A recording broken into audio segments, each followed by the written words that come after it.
and the stage is yours.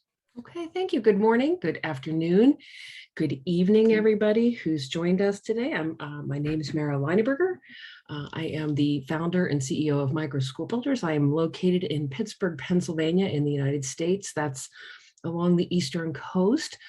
Right now it's 4 p.m. Eastern Standard Time for us. I know many of you, it's a good bit later. And I have a co-presenter with me today. Amy, would you like to welcome yourself or introduce yourself? I'll do both.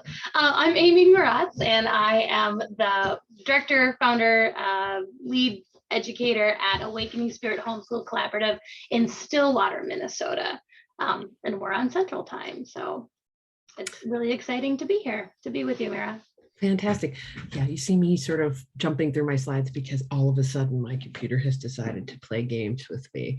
I've got a bunch of jibbledy-jabbledy on the screen, but if you can see the screen, we're going to talk with you today about 9 simple steps for launching, scaling, and replicating a self-sustaining microschool. So we know that, or we assumed that, some of you might be here. We could do a quick show of hands. Some of you might be thinking about opening a small school because you're very much inspired by Summerhill. Some of you might already have a school that you have created, maybe out of your own vision, or maybe out of being inspired by the work that Summerhill has done for 100 years. Some of you may be ready to grow your school and even replicate it. Maybe you're doing something slightly different than Summerhill, but there are some common core things that someone who wants to open a small school that's dedicated to supporting the self-direction of children kind of needs to know. And so we're going to be talking about that today with you as part of the Summerhill Festival and the IDEC conference. So welcome, everybody. So we wanted to take a minute to introduce ourselves. So I'm Mara Lineberger. I am the founder and CEO of Microschool Builders. We are a small business that's beginning to scale up our work globally to help build small schools to change the face of education. So we're helping teachers, parents, educators to build viable small schools that are child-centered. So we're not just opening up any kind of school. We are opening up very much schools which have a similar flavor and tone to what Summerhill is and does. A little history about me. I was an elementary school teacher for a little over 20 years. When I got my doctorate in instructional technology and went on to do professional development for educators, both around educational technology and in the area of arts integration. I wrote grants. I administered a federal grant from our U.S. Department of Education around effective use of technologies in education to promote collaboration and creativity. So professional development training for teachers to begin to incorporate art teachers, dance teachers, music teachers, and theater teachers to begin to incorporate technologies into their work. I went on from there to work for a school district that had 7 schools in it, and I was the director of technology, staff integration, new teacher induction, data and assessment, and federal programming. From there, actually that position was eliminated and I started to work for myself independently 8 years ago, doing technology consulting. I am a professor of education at Wilson College in Pennsylvania, and I teach at the master's level for educators who are interested in a master's in educational technology. And about 5 years ago, I began to really work very intensely on what I could do, what I could offer with my skill sets towards promoting alternative forms of education. So my work very much comes out of the alternative education movement. When I found the term microschool about 5 years ago, I decided that it really encapsulated what I believed was the future of education, and that was small schools, schools that made teachers really happy to come to work, schools that put the child truly at the center of their learning experience, schools that were based in place, and the primary vehicle of education was experiences in the community, with the community, doing the things that kids are passionate about doing. I believe that educators who are worth their mettle are better guides than teachers. They're really great at bringing the kids just the right resources to pique their interest and to motivate their personal learning pathways at just the right time. So I'm going to toss it over to Amy Moratz, who I'm really happy to have with me. Amy has her own microschool, but she also is one of our team members. She's our small school specialist. So Amy, take it away. Sure. Well, as I said before, I'm Amy Moratz. I am located in Stillwater, Minnesota. Awakening Spirit School has been in existence since 2017. I started off by just having this vision for a place where highly sensitive children could be honored and comfortable and able to get out of their heads and be able to learn. So we are a place that helps highly sensitive kids who didn't fit in traditional school system find out who they are. And it's a lot of self-direction involved there. I found Mara 3 years ago at a Microschool Builders conference, and I knew immediately that I needed to work with her. I have had this vision for kind of a grassroots movement of creating these alternative communities, which is what our school is really a whole family community. We have 18-month-old through grandparents who are an active part of everyday life. And I just am really excited to see this replicated all over the globe. And so I have been working with Mara as a coach for Microschool Builders all over. And it's just been an incredibly rich and rewarding experience. Fantastic. Well, welcome to everybody's here. Would love, if you have any questions while we're chatting, our plan is to now talk a little bit about what it takes to get a school open, to grow it, to scale it, and replicate it. And we'd love any questions that you have. We're going to leave about 15 minutes at the end, and maybe more. We won't talk at you terribly long. But we'd love to hear from you, what you're thinking, what you need, and how we can be of service to you. So let's talk a little bit about school. So, I'm curious, let's ask a quick question. What does school look like where you are? Do we have anybody that would be willing to open up their mic and talk with us about what education looks like? This will help us also know, who we're talking to. Where are you? What does school look like where you are? And we don't have to have any.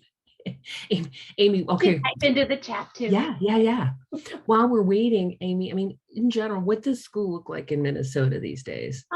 It's a conglomeration. We have a lot of the traditional schools, a lot of Catholic parochial schools, Montessori schools, and we're just starting to get microschools popping up. We have 5 or 6 open now that weren't here 2 or 3 years ago. So that's exciting. It looks like Zoe might have something. And great.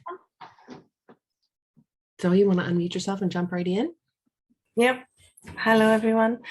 I'm in Greece, and in Greece, school looks like big, ugly, gray prisons that, schools that look like prisons. It's compulsory.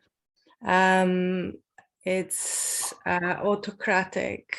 Even physical punishment is still happening. It's Orthodox Christian indoctrinating, and Greek law and international law, and many children's human rights are being trespassed within the schools. In the 2 big cities, in Athens and in Thessaloniki, there are private schools of different, let's say, methods, only a handful in each city, and only up until 11 years old. Everything else is illegal. Okay. It sounds an awful lot like what it's like here in the US, Zoe. We have more options, I think, but still not enough options to give everybody equal opportunity to something other than that very rigid compulsory model. Let's do a quick show of hands, because we do want to keep moving. Is that pretty much the case for other places? Andrea, do you want to share quickly? We can take, let's take one more. Yes. Hi. So I am in Germany and I live in Germany now. So here it's that school attendance is compulsory. So every child has to go to school. So homeschooling is not an option. And if you want to open a school here, you have to commit to teaching the curriculum. And the curriculum is exactly the same list of insane amount of content that has to be delivered to children, or the children are supposed to learn. So it's actually the possibility, or what can be done, is quite narrow. And for my case specific, where I live in Saxony, and here it's even worse, because even though the law allows it to found a new school, the authorities basically don't want it. So they try to do a lot of schemes to prevent it from happening, like really nasty political stuff, like taking away a license to build, changing the development plan, or trying to rent the building you want to rent for the school instead of you. So it's really a lot of nasty things happening on the edge of what's legal. Yeah. So it's, wow. yes. Yeah, I know that you are faced with even more restrictions than most in Germany. I'm aware of that, and it does make it difficult. I try to, I'm not going to be a Pollyanna, but I do think that one of the things that we have to do is think about these kinds of restrictions as interesting challenges, and then begin to imagine what can we do to stretch those boundaries. And in your case, it may be take a little bit longer. It might require, some legislative action or getting involved in politics to change those things. But thank you for sharing your story. So we're going to talk a little bit about what your vision of school could be. Now, I assume that, if you're attending the Summerhill Festival, you're here because you know about Summerhill and you know about their vision, and and if you're attending IDEC, same thing. It's, you believe in alternative education. You believe in children having the freedom to direct their own learning. Can we see, maybe just let's give a little in the chat. Why don't you go ahead and type in, what's the top 3 things that you think school could be or should be, the top 3 things that kids are not getting in those big systematic compulsory forms of education that they should be getting. Amy, what are your top 3 that you think kids need today? Autonomy and the freedom to discover that. Okay, so that's 2. I'm going to press you. Give me one more. Love would be the 3rd one, right? Okay. Yeah. I agree with you. I would say, freedom. I would use the word freedom, similar to your autonomy. I would say time outdoors. I think they need to be spending out time outdoors. And I think that I agree very much the non-compulsory part. Let's see, we've got non-coercive. Schools should be helping children finding their element, the intersection between talent and passion. It should be free, authentic, inspiring, excellent. These are all excellent ideas. Schools should help people be self-determined. These are amazing. Go ahead and keep those rolling in. So what we're going to talk about, we believe that, Amy and I believe that microschools can allow any and all of these things that you're putting into place. So if we make the assumption that you have a vision that includes these elements, I want to talk with you a little bit about who is well suited to building a school. What does it take to build a microschool? What does it take to build an alternative school, a Sudbury school, a school like Summerhill, a democratic school, a Waldorf school, a Montessori school? All of these are forms, similar but same forms of child-centered education. So when I think about, when Amy and I think about education, we talk about it, people, if we think about the big system of education, one of the biggest problems is that teachers come in and they feel very controlled. At the beginning of your career, you come in, you don't really have a ton of experience, and curriculum, kind of across the board is handed to you, so you feel controlled, and your teaching can really kind of be all over the place. I know this is that time where teachers either push through this or they kind of bomb out. But there's a lot of, I know teachers who have started in the last 2 years during the pandemic, the kind of commentary I'm hearing from them in my professional development coursework is that it is going to be very hard for them to have teaching be a lifelong career. You know, these young people, and it's not just young people, but folks who feel this way about teaching, really feel like they have no options. Part of what holds them back is fear or ignorance that it can be otherwise. I'm sure that many of you have seen that across the globe. People don't really know that there are options. People just assume that they have to send their children to public schools.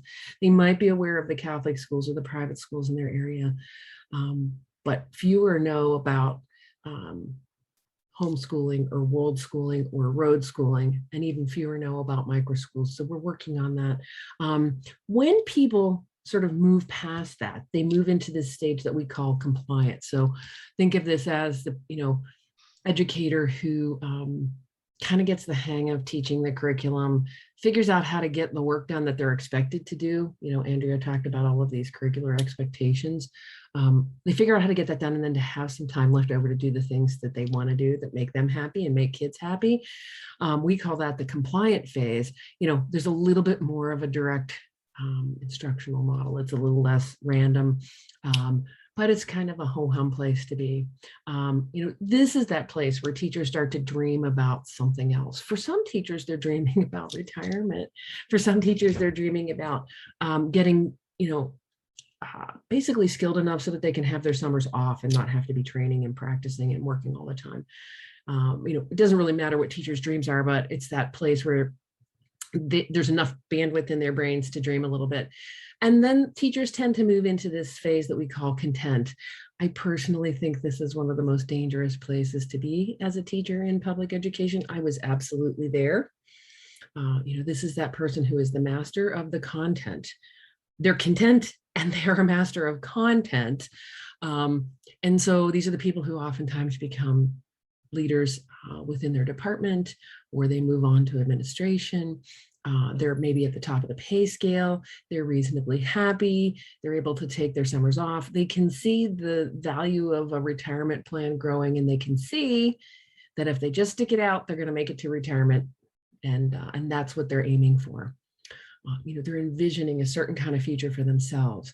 But there is this group of us, I will say us, because I'm going to assume you're here, and I know that both Amy and I were here, for which that's not good enough. There's like this nagging feeling inside that says there is something more beyond that. There is something more beyond the paycheck, the 10 months or however long you're working, and 25, 30, 40 years of teaching with a retirement pension. There's something more than that. And those are our people that we call the called. Those are the people who really have this capacity, this innate capacity to take education up a level. And I'll tell you what, at least from my experience, and I think in Amy's, I actually just spent the bulk of this past week with Amy. We were working together in Maryland with our nonprofit partner. She is so full of joy, and her daughter was along with her, and her daughter is joyfully learning no matter where she is, even though she was away from school for the week. This is the place where we stop teaching and we start facilitating the learning of children. So what we're going to do next is talk with you about what does it take to be one of the called, one of the people who is here. It takes more than just having the vision to do this. It is a calling, but in that calling, having sort of a pathway that you can follow to get from idea to actual school. It's an art form, wouldn't you say, Amy? Yeah, and it's one, I just always say it's one foot in front of the other, but you have to know the path that you're going down before you can start taking those steps. Yeah, so I want to tell you, I back up just a little bit to let you know that in my own exploration of what would it take to open a school, I visited a bunch of schools. I participated in ARROS, the Alternative Education Resource Organization, their school starters course. I went and taught in a one-room schoolhouse, and this was all after I had been a district level administrator, and I had earned my doctorate, and I had earned my superintendent's letter of eligibility, which means I could run a school district here in the US. And I thought, what can I do with that? So I started to investigate, what would it really take to open a school? And uncovered through that research, and then with some clients, that it is actually possible to own your own school. Of course, I'm preaching to the choir at this festival because a lot of times when Amy and I talk about this, people aren't even aware that they can own their own school. But I'm going to ask you if you agree that owning your own school gives you this ability to have freedom, gives you the ability to have fun, and gives you the ability to flourish. Now, that's probably the one place I think most people struggle the most, but freedom, fun, and flourishing are the things that we really look at that owning a school allows people to do. The way that we do this, we're going to talk a little bit about a model that we've developed. It has 3 different phases. And so the first one is called the foundation phase. Amy, do you want to walk them through our 3 phases? I think that would be great. Sure. So we have the foundation phase where we take the idea and we take it into a blueprint. So we have 3. Is this where the 3 little petals come up, Mara? Yep. Okay. Then we have the creation, blueprint to launch, and the formation, which is launch to legacy. Summerhill has been such an inspiration in showing us what a legacy school can become and can look like. And that's what we want for all of our microschools that we're helping getting off the ground. Well, and we want it for you too, because it doesn't matter whether you're working with us or not. Right. These phases we have mapped out. We've seen other schools go through these phases and maybe do some of these pieces in a different order. It's not that you have to do things in this order, but I think that the pieces in the 9 steps are critical. So let's talk a little bit about the foundational pieces. So one of the things, Amy, do you want to talk a little bit about what it means to identify your market? Sure. It's important to know your competition. We try not to call it competition because a lot of times if we have good relationships with other schools or educational programs in our area, it can become co-opetition, where we can refer to each other if we have families that come in who aren't quite a great fit for our model, but we know a great model for them. But it's all about knowing who your client is. And for microschools, your client is not only the child that you're serving, but it's the family. And so we kind of have 2 different clients that you have to be familiar with. For me in particular, my client is both the highly sensitive child and their family. And my families are often people who can think outside of the box, families who value the freedom to travel and to do what they need to do. So I actually have a network marketing family as my ideal client family, which has been really interesting to work with. But it's all about knowing who's around, what makes you different from all of the other options in your area, and how you can attract your clients that way. Yeah, one of the things that's really critical, and I think some of us don't necessarily do this piece up front in business, this is actually a critical piece to beginning. Knowing the market that you're in, like Amy said, all of the schools in your area. And true innovation, if you were to look at any of the books in business and marketing these days, true innovation doesn't actually come with creating something that never existed before, but it really comes with looking at the thing that already exists and making it better. So, microschools represent, our small alternative schools represent, school has been around, formal education has been around. We're taking it up to the next level. Maybe our private schools did that, but we're going to take it a step further. We're going to look to see what's already there, and most importantly, what's missing. What can our microschool, what can our small school provide that isn't already there? Who is our ideal student? What skill sets do we have to serve that child? And what does their family look like? Okay. The next thing we need to do is to think about our school as an actual business. A lot of times, if you are an educator who's thinking about opening a school, you are used to getting a paycheck. So it's important to figure out how to set up. Maybe you're going to be an LLC or an S corporation or a nonprofit. Each of those are different pathways to doing the business aspects of your school. It's also super important to take a look at what we here in the US, I'll call it the school code. So in each of our 50 states, we have a state Department of Education. If you were going to open a school here in Pennsylvania, you would look at that school code and you would find out, this is the actual reality. You can open a private school. There's a very formal application process to do that. You can work with up to 4 children by yourself as a private tutor. Once you take on that 5th student, then you have to apply to become a private school. So, some of our clients that want to build schools in Pennsylvania will do a proof of concept of their ideas with those 4 kids. And while they're doing that, they will begin the application process. Amy's state has very different set of guidelines. If you're in Greece or you're in Germany, you will be looking, usually you'll be looking at that sort of national level or regional level for those kind of guidelines about what can you do? Can you homeschool children? We know, Andrea, in Germany, you cannot, but some of you can. Some of you can legally homeschool someone else's children.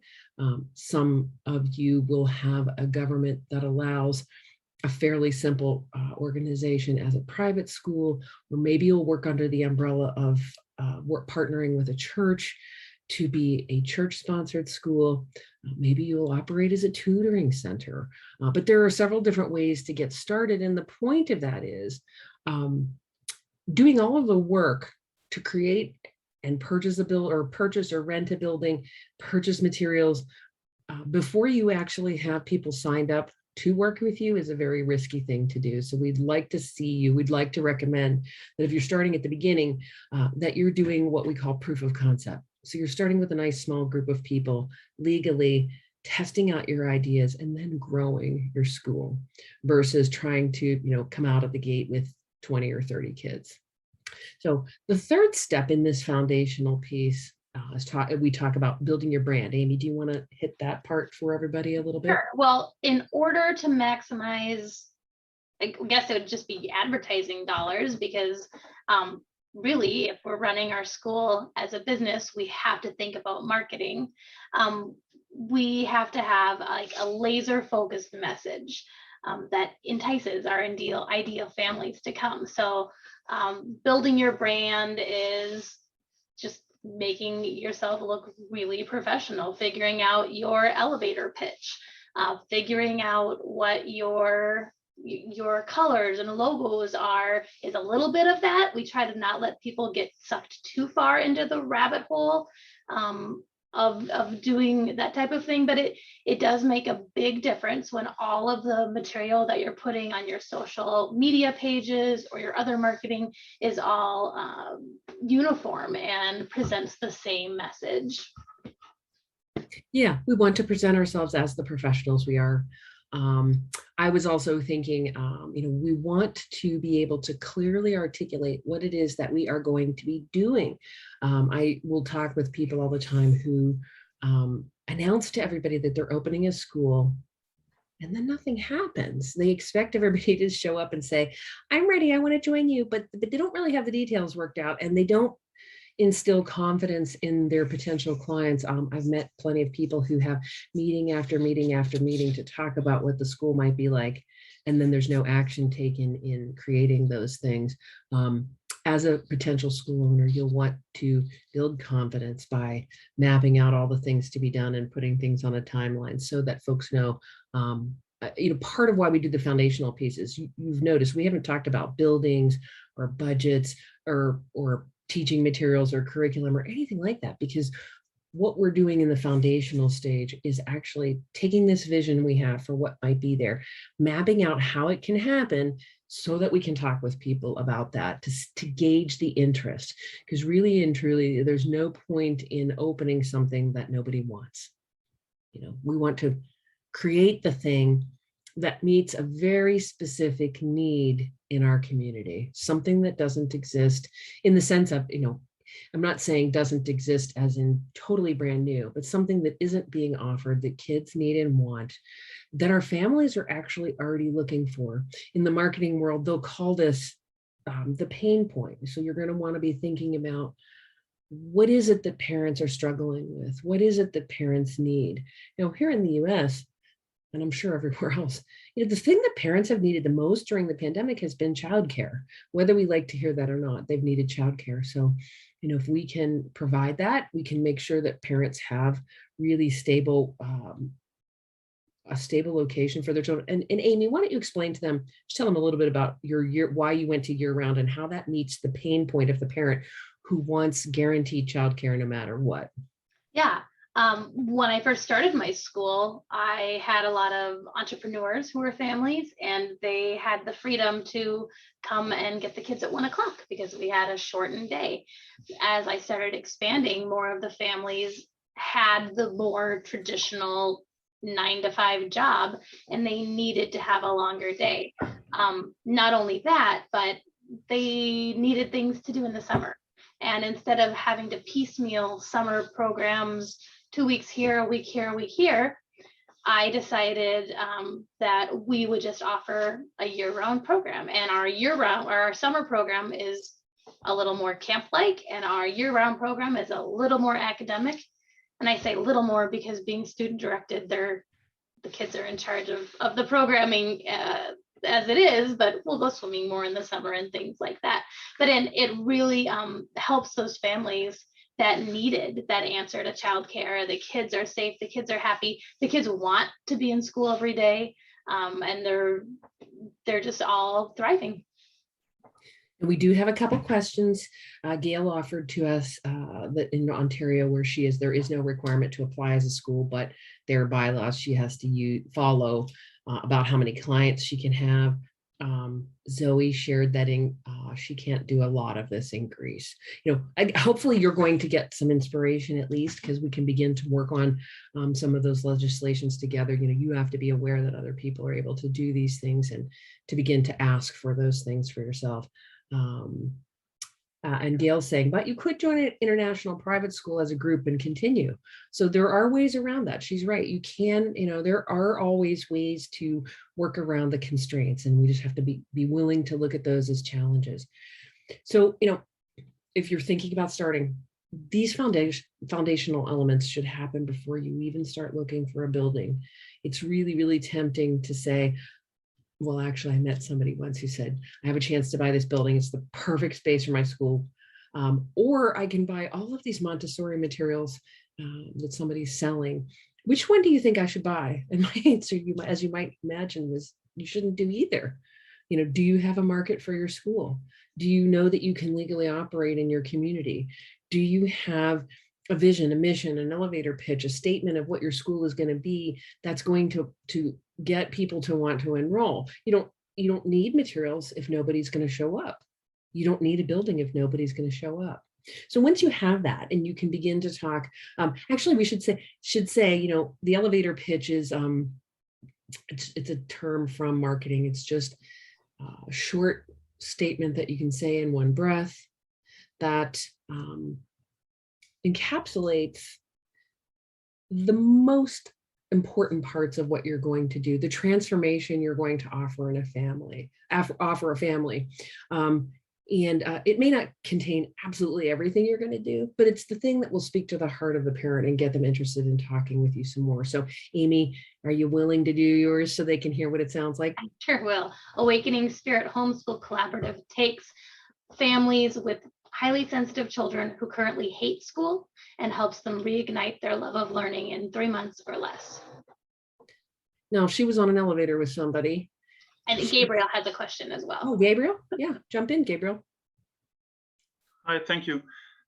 When talking about this foundation stage, talking about the legal framework, economical framework, and the pedagogical perspective, I mean, first, when you talk about business, we haven't talked about pedagogy yet. We've only talked about legal and financial foundations, so that we know that we can open something that we haven't even really talked about finance yet either. But when you talk about business, at least here at Europe, it's usually a big discussion if a school is set up as a business or as an association, as a non-profit association. So I'm not sure if you want to say something about that, or if you say it's your brand or your business. Is it set up as my business, or is it set up as an association where we decide democratically? So these are a few questions I would like to hear. And yeah, this is really good. So here, a lot of people are opening as their own private LLCs. they're owning the school, they're owning the educational process on behalf of the children. That may or may not be possible where you are. You're going to have to look into that to see if it's legally possible. We do have some people who operate as not-for-profits. The truth of the for-profit school here, most people aren't actually taking a profit. They're just using that, that legal framework for their business, mainly so that they can start up as a sole proprietor. They can't really operate just as a sole proprietor because of the legal ramifications. So the LLC helps them to avoid the legal ramifications. If they were to have a lawsuit filed against them with an LLC, the legal judgment can't actually take all of your personal assets when you own the LLC. If you function as a sole proprietor, they can. And because we're working with children, there is liability there.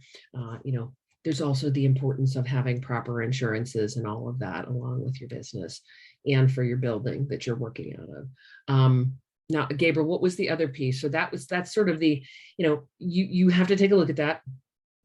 Gail's saying she can do sole proprietor, owner's advised to have a detailed contract. But yeah, Gail, you're going to have a really good insurance policy to back that up in case there's any kind of problems. Something that will cover a family should something happen. Will cover you if something does happen. It's funny because I'll have young people say to me, well, I don't need to have an insurance policy because I'm going to have a really good relationship with my families and nobody's going to sue me. That's not why we carry insurance. We actually think about your own personal home. You don't carry an insurance. You might not carry insurance because you can't afford it. But the real reason we carry insurance is so that if something happens, we're taken care of. And it's the same thing with our schools. We have to carry business insurance to keep our families safe should something happen, to keep our own personal families safe should something happen. Okay, so I want to go ahead and move on. And Gabriel, if there's more questions, we'll come back to those when we get to there, or go ahead and type them in. When we move past that foundation stage, the next stage that we work on is the creation stage. So this is where we find our space. Amy, do you want to talk about a little bit about space? Maybe talk a little bit too about how yours has evolved. You've sort of put it on a 5-year plan. Yeah, I have been on an expedited 5-year plan. I started off, so the other thing that we help people kind of work through is not only the school code, but people have to be really aware of their own city codes and neighborhood codes, and so that you're operating legally as a business in that. And so I started out in the lower level of my own home because in the city that I live, that was an allowable home-based tutoring business. When it came time to expand and move to a standalone 15-acre property where we use the existing house as the schoolhouse, we had to make sure that it worked out with the new city. And so I've had a lot of experience working with city councils, explaining what microschools are and kind of getting that vernacular into the area around where I live. So I had to actually change from a private school to a homeschool collaborative in order to work with the legalese of the city codes. People use rented space in nonprofits, or if they have a nonprofit partner that they can work with, a church or a synagogue or a temple or somebody who has space that is available during a normal week, a work week. I know that we have people who get commercial spaces for rent or to purchase. There are a lot of different ideas. We have clients who are location independent. And so they have a bus, and the kids meet at a certain part every day, and they go around to different parks and a farm and the beach to do surfing and skateboarding lessons. There are just a myriad of different ways that the space can serve you and your kids, as long as you are willing to think outside the box a little. And like we say, the most important thing is to make sure that it all fits within the legal guidelines of your area so that your school can be sustainable and viable. Yeah, that plus that it makes kids happy, that it's serving something that they want and need. So we're not renting a space in the inner city if what kids really want and need is the freedom to run about in green space.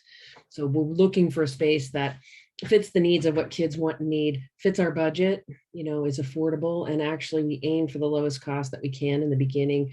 And you know, Amy, if you heard her vision, she started using her free home space and graduated into a freestanding, you know, 15-acre freestanding home. And there's a lot that goes from getting to the one place to the other. But taking your time to do that and thinking it through and building up your clientele base, you have to, you know, take on more students to afford the larger space. You have to charge a little bit more tuition to have something like that. It takes some time. I was going to say that's a great segue to our next tab. So when we talk about owning your value, this is sort of two parts that are sitting. I like to think of this piece of the equation of the process as a balance beam with a fulcrum, or with a more like a teeter-totter with the fulcrum in the middle. On the one hand, we need to take in tuition. So we have to have income coming into the school, and then we have expenses related to the school. So in order to really make your micro school work, you have to have a balanced budget.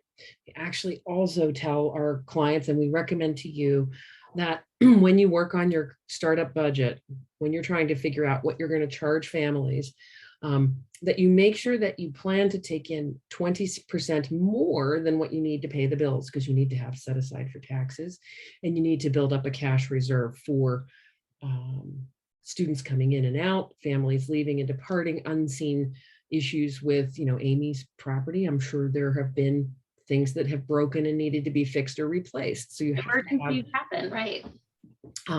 But owning your value is not just having a balanced budget that will work and that will pay you and cover all the cost. It is also about setting your tuition at a rate that communicates to the families that what you're doing has real value and that is worth the price that you're going to ask. So it requires some thinking on your part about all of the things that you're going to be doing on behalf of the child, the transformation that that child is going to undergo as they're working with you, and why it is worth paying for. Amy, do you want to add anything to that? The only other thing that I like to make sure people hear is that setting a tuition on the higher end allows you the flexibility as the administrator to award scholarships as you need it. If you have 10 students total, 5 are full paying, maybe you've worked your budget so that you can then offer 5 partial scholarships as the other half. We get a lot of teachers who balk at the idea of having such a high tuition because not everyone can afford it, which is true, but everyone doesn't need to be able to afford it. In my business plan, I have a certain number of spaces that I know need to be full paying families. And then after that, we're bartering. I'm receiving, I received goats, I received chickens that are now a part of our school, as we get teachers coming in, parents who act as guides, and that works off the tuition. But having that tuition set high makes parents know that you are providing something of true value to their kids. Good, good.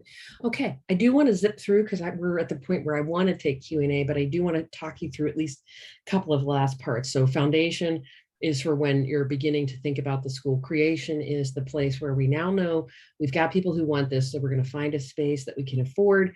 We're going to communicate tuition, and we're going to create a budget and a tuition process that works for us and works for others.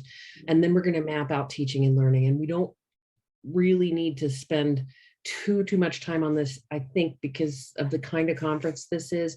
Most of you already have a real vision for more child-centered learning. So you'll see, like, there's 5 big steps that we take before we even start thinking about what will that classroom time look like? What will the day look like? What will the child's experience be like? But this is the time where you can really lay it out. And if you've already started to meet some of the families you're working with, you know, don't be afraid to adjust what you're planning to do to meet the specific needs of the families that are joining you.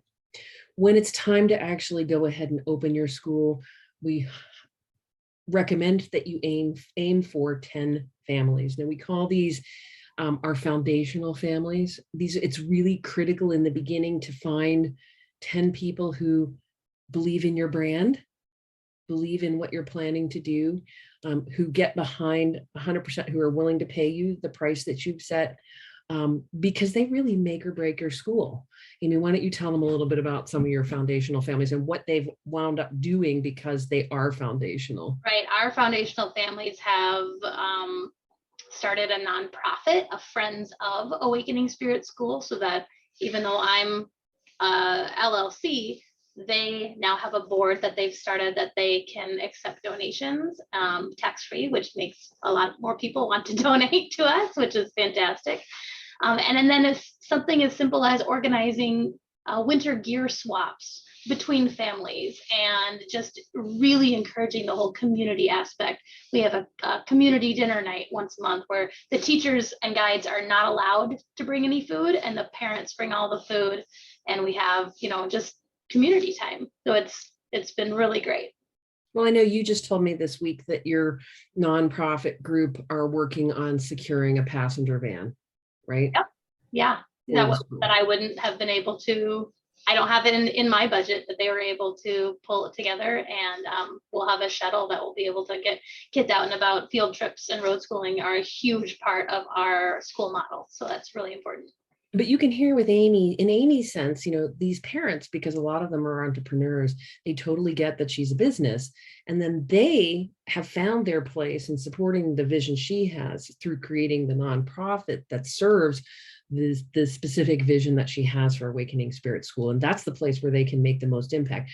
They're not arguing with Amy or challenging her vision for what teaching and learning looks like, but they have this meaningful part of the whole process. So once you get past that, you got to get that school up and launched. Amy got, she went from this little homeschool piece to this bigger school. She's launched it. But one of the things that she needed to do was to map that out before she started, because she's been making course corrections along the way, right? And, in order to see if you're getting where you want to go, we do recommend that you sort of have a 5-year plan. Lots of people come to work with us and they have this vision of where they want to be. And one of the more challenging things to do is to figure out what's the first step you take today towards that vision. Maybe you want a school with 70 kids. On a 20-acre property with a freestanding building. Maybe you want a fleet of buses that take kids all over Europe to experience history through visiting all of the great museums and art galleries and historical landmarks. Whatever it is, you have to start somewhere. So get your school, get it as a proof of concept, get it up and launched. And then before, in somewhere during that process, we really want you to think about multiplying your microschool. And what that will mean is, what will be the first thing you'll do to grow the school? Will it be to add on more students, or to take on your first staff member, or to, in Amy's case, multiplying her microschool is right now, she's starting to learn about well, why don't you tell them? Why am I telling your story? You tell them what you've been thinking about for multiplying your microschool. Well, for multiplying my micro, what does it look like to franchise versus what does it look like to actually open more schools and more locations with more of a partner type of deal? But this is the time where you're really thinking about legacy. And we love that this, Summerhill has inspired a big part of this final aspect of the model. It's that think about, what's going to happen when you're no longer wanting to run your school, when you're no longer able to, or you're not interested in, so think ahead. Are you going to sell it? Are you going to hand it down to family like A.S. Neal did to Zoe? Are you going to give it to your community? Are you going to sell it? That is a viable option. So I know this was a zip through. You are welcome to visit our website, microschoolbuilders.com. You can get this model with some training around it. I've also written a book called the Microschool Builders Handbook, which goes through all of this. It's free as a download there. We are supposed to wrap up in 3 minutes? I apologize. Amy just texted me to say, actually 3:55. So I'm going to open it up. I'm going to stop sharing the screen. we want to see what questions we can answer.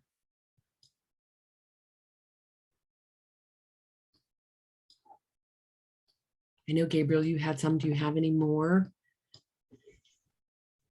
Yeah, I mean, for me, the perspective you put right in the center, like my school, it's irritating me a little bit because I see schools like community spaces, and the approach right in the center to say it's my school or your own school, and to build it up as a business where you talk about clients. It's we understand our project is like a community project, and we have an association, and it's a non-profit association. So I'm okay. I get paid. I get my salary, but I don't have like this business owner how you say status. And this is something which is still irritating me, especially, and it also transfers to me into the pedagogical approach and the social transformation I think we have as educational spaces. So I'm still a little bit irritated myself, and I wanted to ask also your own like Microschool building. It's a company also. It's not an association. It's a company. That's correct. It is my personal business, but I collaborate with my clients to bring the services. I mean, maybe you can address with Gabriel, why it has been of a benefit for you to retain full ownership over your school versus collaborate business-wise. Well, and the reason that I chose to do independently versus starting with a nonprofit from the beginning is because I want to make the decisions. It's my capital that has gone into buying the building and the property, and I want to be the one who makes the pedagogical decisions that we will be self-directed. This is how we're going to handle, forced school time. This is how we're going to handle figuring out how to get all of the kids on the road school trips. And so I find my role more as a protector and guardian of that space for the kids. And I feel like it's my role to make sure that vision of my school stays strong. And so the nonprofit that we're connected with has input and help, but I get to make all the final decisions. Amar, I got a couple quick things. Sure, Jerry. Very nice presentation. So two things. The first thing is kind of in a way to address Gabriel's question thing and what you're saying. Ironically, Jerry, sorry, you're a little bit low, Jerry. Can you speak a little bit up or put your mic a little bit up? It's a little bit low, at least at my end. Sorry to interrupt you, but I just wanted to hear you clearly.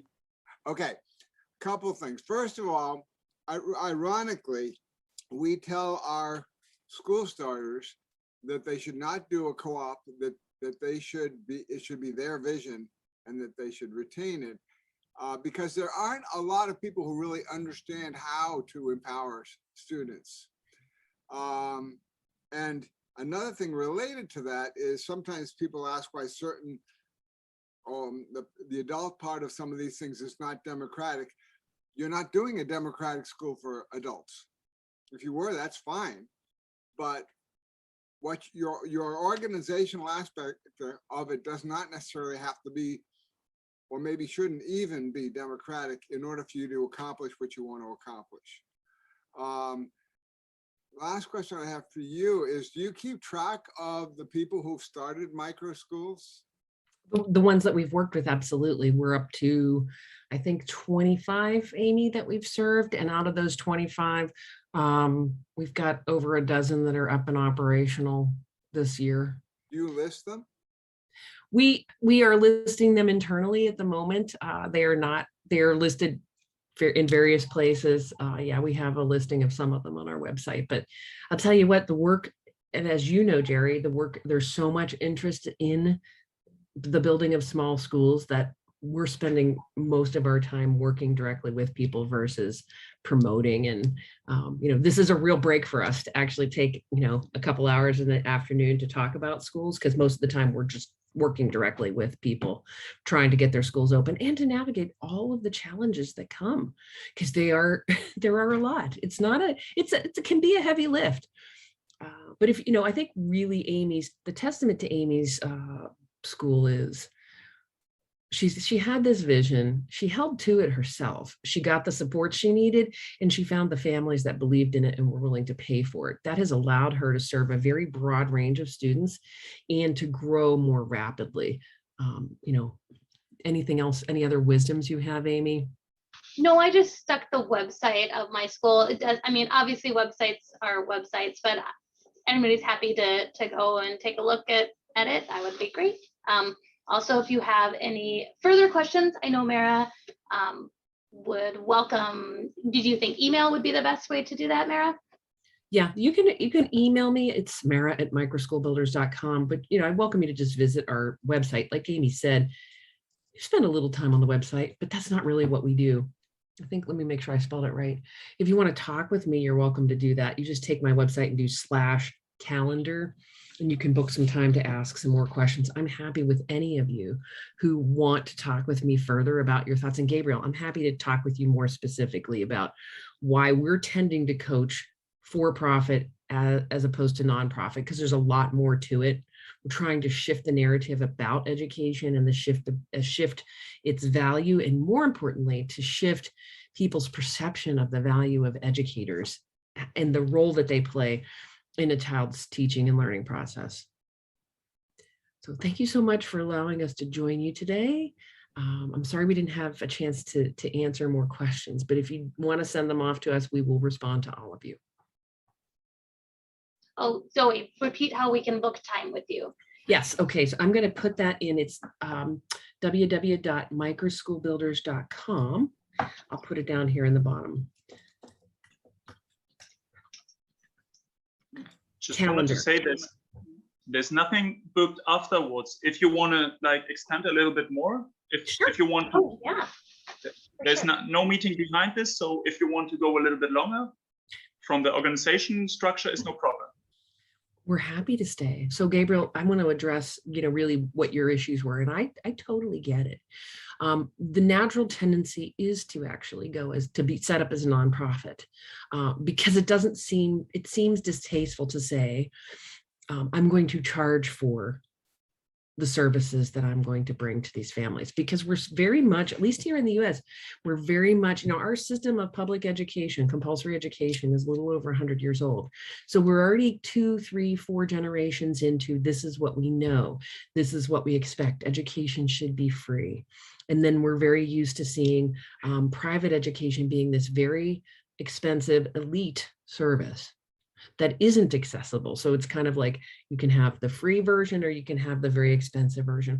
Microschools tend to be somewhere in the middle, although I have had clients. I have a client in California who was offering a very elite kind of education for a highly gifted child. So here in the US, when we have children who are profoundly gifted, what we tend to do is create programs that accelerate their work through the traditional curriculum. That's really not child-centered. That's just speeding it up. She created mentorships for every one of her students with faculty at California Institute of Technology. So these kids were getting a chance to learn concepts that the professors themselves weren't able to teach their undergraduate students, and then pick faculty to work with and be mentored by. She was charging a very high fee, but that was because that's a fairly expensive place to live, and it's a fairly expensive proposition to provide that kind of very highly specific tutoring and mentoring for children. But by charging the high rate, she was like Amy. She was able to slide the scale for families. We have a lot of folks who they run crowdfunding campaigns to help pay for that. But what we have found over and over again, and what Jerry was talking to, there are a number of stories that we know of people who have started their microschool or their small school as a nonprofit, and then have had themselves voted off the board because there was a difference of opinion. I have a client that I'm working with who's just preparing to reopen her microschool as an individual in New Caledonia, because she opened it maybe I think it's about 6 years ago, and was able to run for 4 years until she and her co-founder just came to a complete impasse as far as their beliefs about what the children should be doing every day. So, you know, in Amy's case, people are her employees. So they are, you know, they know coming in what her expectations are, and they can decide, is this for me or is this not for me? David has a question. Do you have, oh, go ahead. Let's see. Go ahead. Well, Dave. Well, just shortly, I mean, we are a nonprofit, but we are charging, and we have in our articles the pedagogical foundations are described there. And I have a job, and this job is protected also. So I think it's not black or white. I don't know the situation over there in the States, but there are solutions in between. As I said, we have to charge. I would love not to charge, but we are an NGO and non-profit organization, but we have to charge. So, but I want to. We also have clients. We do have clients who go the nonprofit route. We have. We don't. When a person, we want people to think it through. What a lot of people will do is they'll automatically assume if they're opening a school that they must set up as a nonprofit. And we're asking people to think twice about it and to really go into it with their eyes wide open.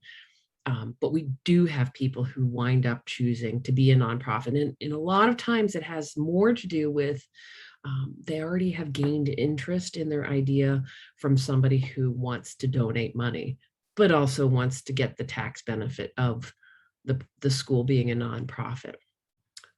And, you know, in some cases, we've had a couple people who've gone ahead and just gotten their nonprofit started before they even really started thinking about their school. And then it just made sense. They already had that set up and they continue to do that. A couple of quick things.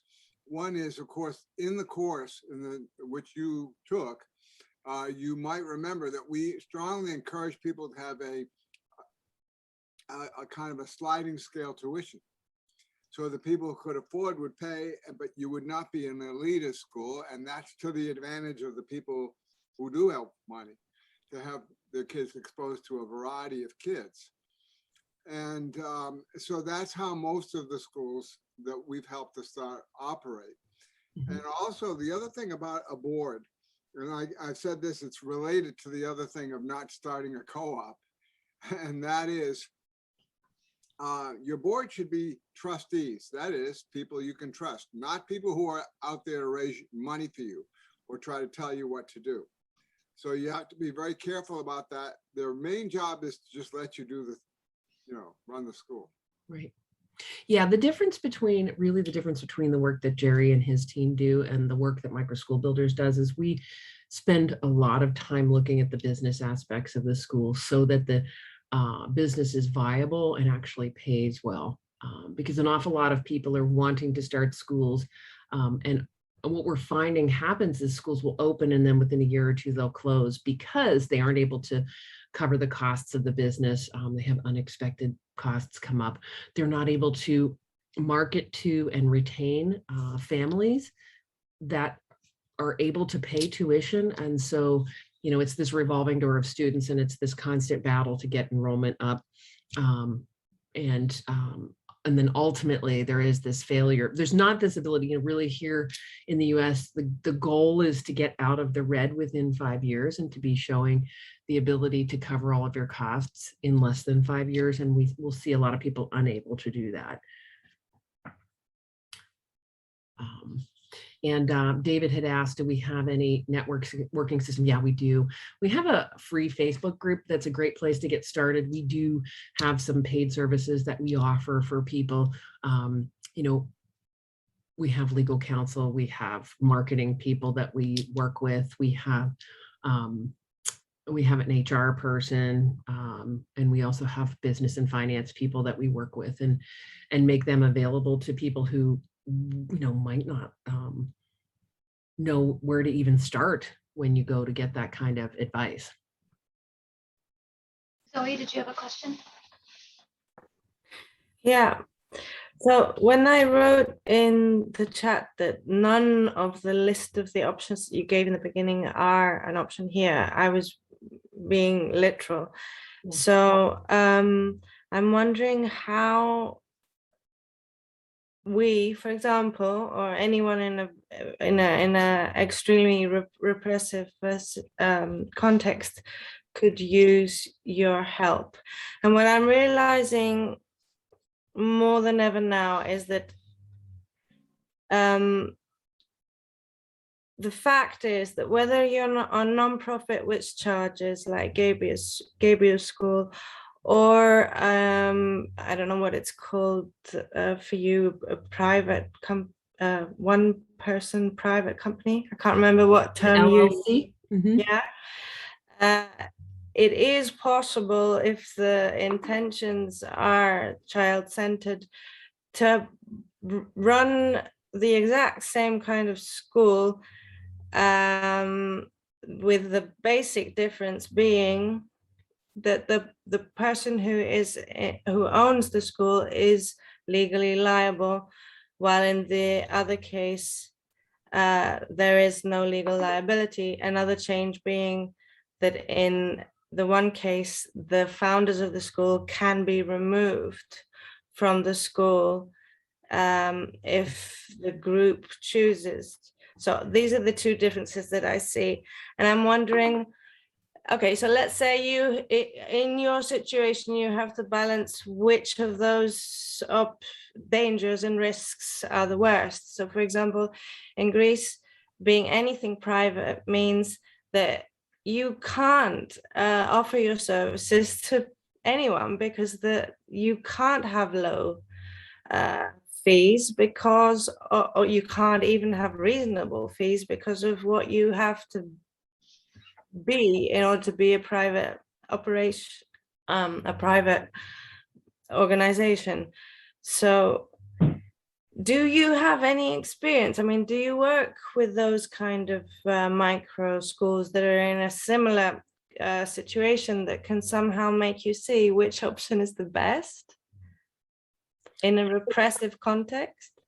We honestly work on a case-by-case basis. So we're doing the same kind of work that you do with kids. Every one of you is an individual.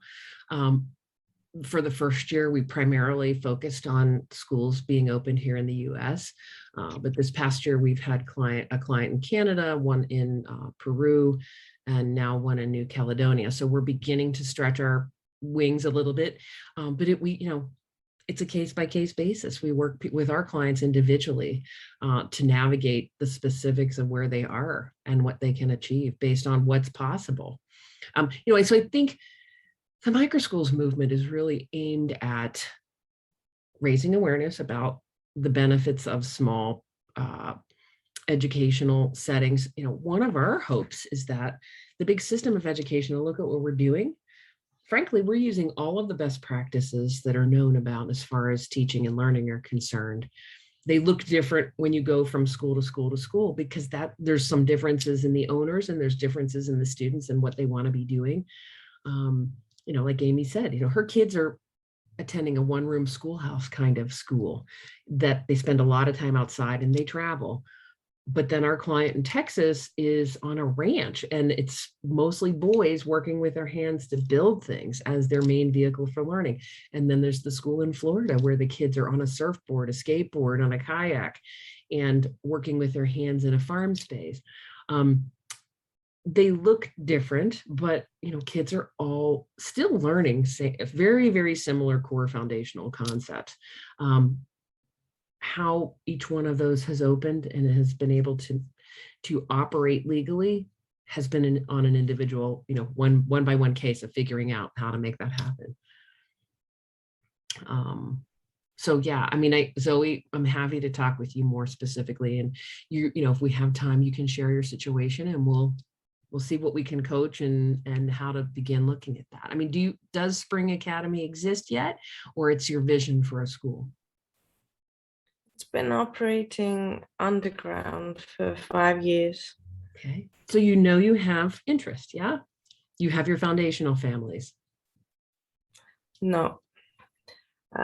The financial crisis and then the further financial crisis because of the 2 lockdowns and has destroyed our foundation families.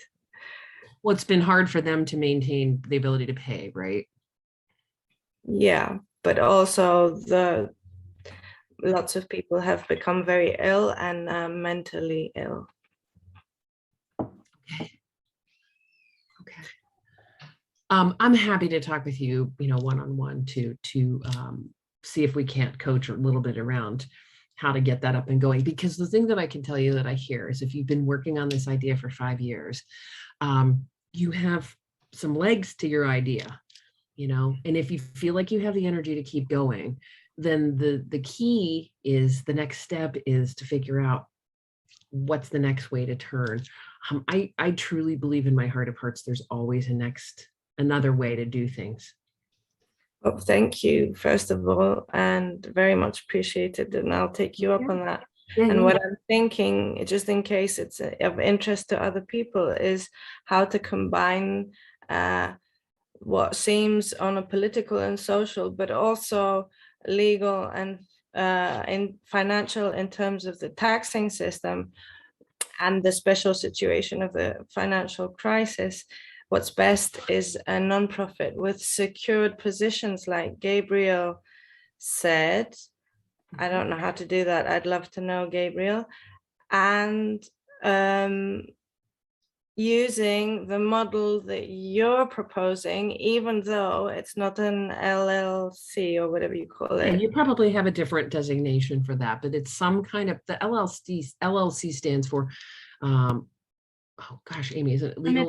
Limited liability. Limited liability corporation. So it's, that's basically the fence around your personal private assets, and makes sure that, if you are sued, you're not going to lose your home and your car and your things, your own savings. It's just the assets of the business itself. I did want to say, one of the things you guys might do, Jerry runs they run a call on Sunday afternoons.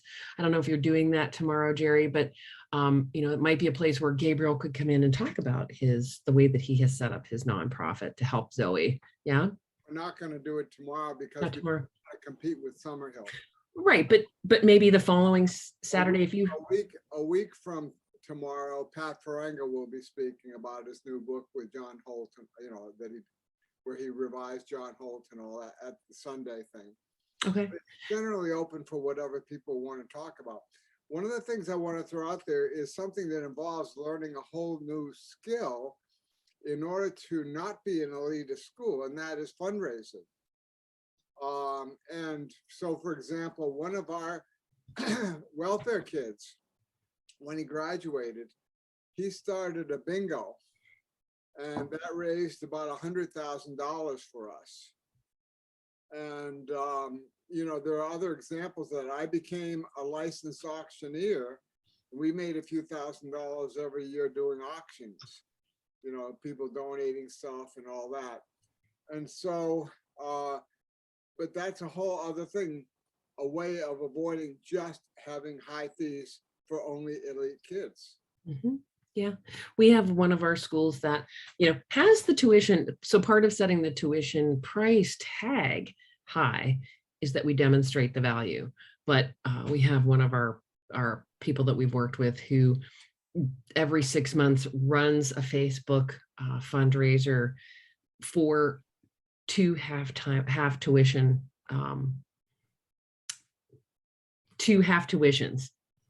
And I don't think there's been a semester that she doesn't get that. Is there, Amy? No, she's been very successful.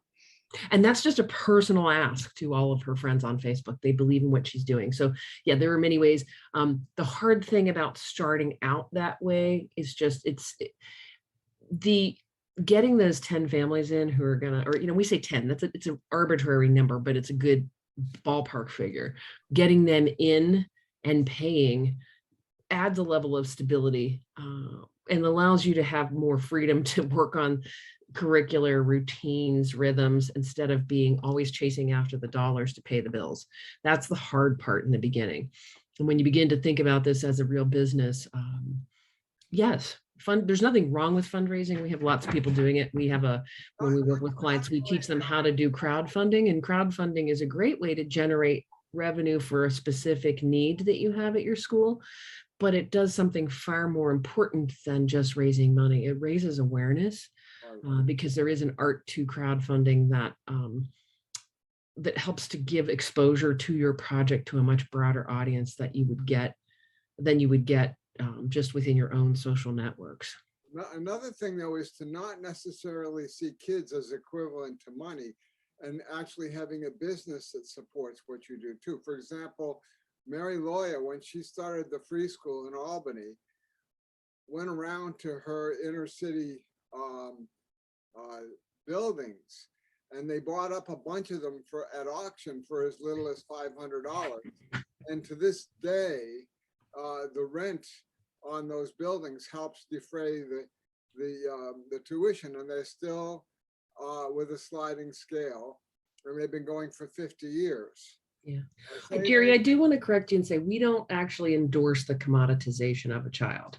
That's not, at least that's not the way any of our schools promote their tuition. Well, I was exaggerating it, but I mean, yeah. I'm making a certain point. But yeah. but another thing is, for example, Brooklyn Free School, which we helped to start.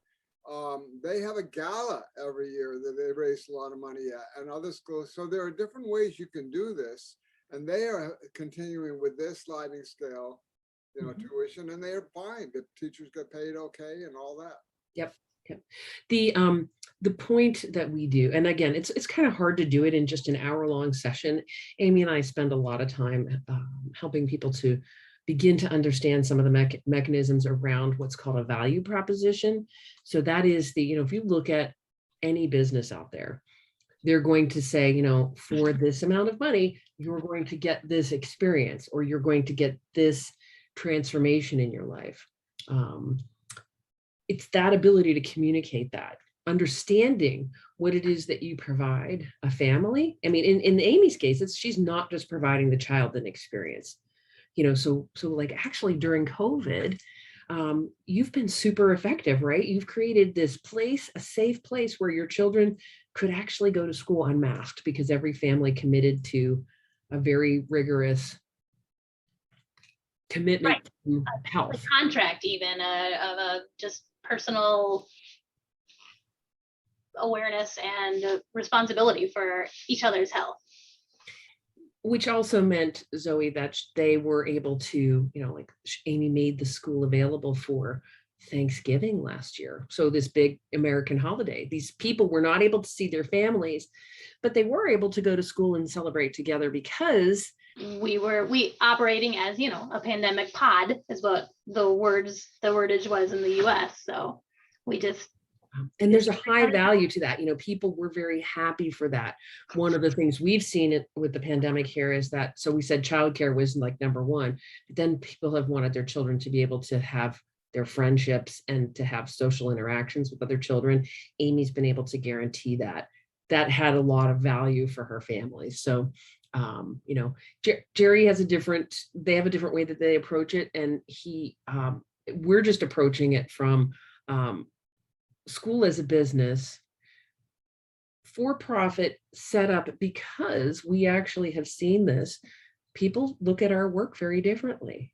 Amy's families do not argue with her about tuition. What happens is, if they can't afford it, well, what do they say to you, Amy? I am always more than willing to help families who come to me and say, I know my child needs this. I can't do the entire payment, but this is what I can do. And then I have a whole list of bartering and services and things that are options to help make it work. But I need the buy-in. I need the 100% commitment from that family that my school is what they need. And they're going to move mountains to make it happen. And then it's a beautiful working relationship then. Amy has fewer problems with her families because they come in with that mindset of, this thing is valuable, I can't afford it, but I want it, and I want to work with you to have it, versus this thing is free. I mean, the way that I approach it is, we already have free public education. I don't, free microschools are actually the responsibility of our public schools.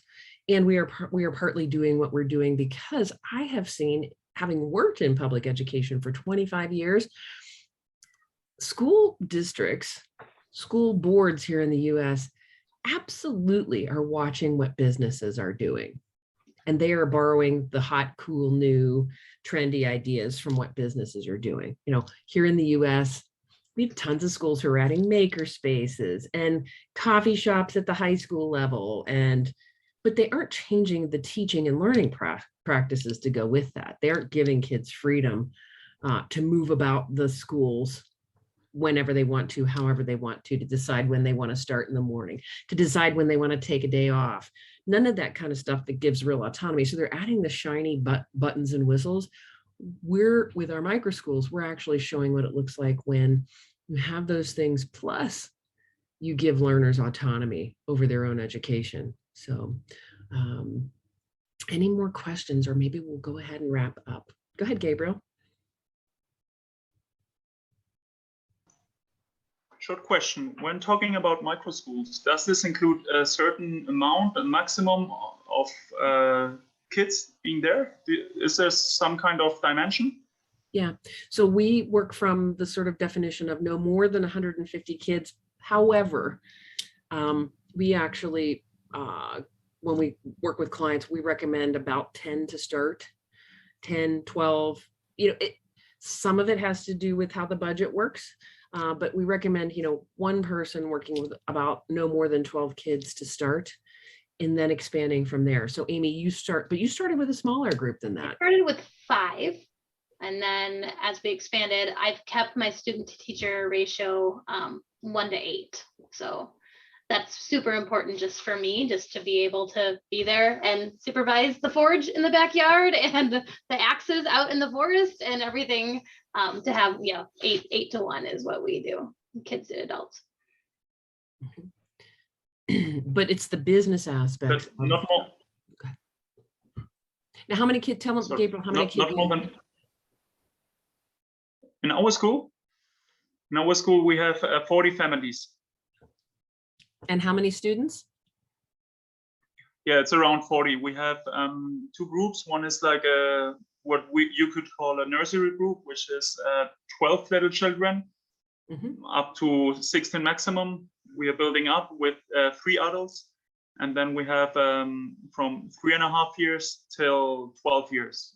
And there are 30 kids with 3 team members and internship and volunteers and stuff. So, I mean, you're absolutely what we would define as a microschool. By the way, we did not come up with that term. That's been around for about 10 years. I would recommend that you all use the term, at least in your marketing, because it has gotten a ton of airtime. And that's part of why we chose to use the word to describe our work, because it is why I named the business Microschool Builders. It is very clear what work we do, correct? I mean, you don't have to think about it. You could ask me for more information about what kind of building work we do, but it makes it easier for the person who's considering bringing their child to your school if your school clearly defines what it is, or the elevator pitch does, or your vision mission statement do. And that nowadays it's important, I think, that the language not be educational jargon, that you're using language that speaks directly to the parent and what they're looking for, because you are actually going after a client, whether you're for-profit or nonprofit. You want that person to know, they say in business, you want somebody to know, like, and trust you. That's how they decide to work with you. Very quick, could you tell me the name of the school in Florida you mentioned? Because our own school is at the seaside and we spend a lot of time surfing and snorkeling too. So I would love to know. Yeah, that's Colossal Academy, and they are in Fort Lauderdale, Florida. And the owner, her name is Shireen Radigan. And you can reach out to her, tell her we sent you. Thank you very much. You're welcome. Okay, if there aren't any further questions, we're going to go ahead and wrap up. Again, I would welcome you. You're welcome to book some time to talk to me. Would love to answer any other questions. You can email me at mara@microschoolbuilders.com and I'll answer that way, or set up some time that works on your schedule with my calendar and we can talk for about a half an hour. Thank you for joining us. We wish you all the greatest success with your microschool. Be well. and enjoy the rest of the Summerhill Festival. We're super excited for Summerhill and all that it's done to pave the way for a really different kind of way of teaching and learning. Bye, everybody.